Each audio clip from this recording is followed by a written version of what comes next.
السلام علیکم ورحمۃ اللہ وبرکاتہ۔ عزیز طلباء، اس سے پہلے کہ ہم نظم سکوت شام کا مطالعہ کریں، آئیے اس نظم کے شاعر حامد اللہ افسر میرٹھی سے متعلق معلومات حاصل کرتے ہیں۔ حامد اللہ افسر میرٹھی 29 نومبر سن 1895 کو میرٹھ میں پیدا ہوئے۔ آپ نے ابتدائی تعلیم میرٹھ کے مدرسہ عالیہ اور دارالعلوم دیوبند میں حاصل کی۔ ڈپٹی نذیر احمد کی نگرانی میں آپ نے 2 برس تک دہلی میں عربی تعلیم حاصل کی۔ آپ کی تمام زندگی درس و تدریس میں گزری۔ بچپن ہی سے شعر کہنے لگے تھے۔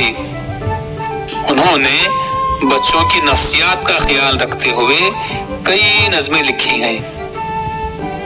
حامد اللہ افسر میرٹھی نے علی گڑھ سے نوبہار نامی رسالہ بھی جاری کیا تھا۔ انہوں نے بچوں کی نظموں کے ساتھ ساتھ بچوں کے لیے دلچسپ مضامین بھی لکھے ہیں۔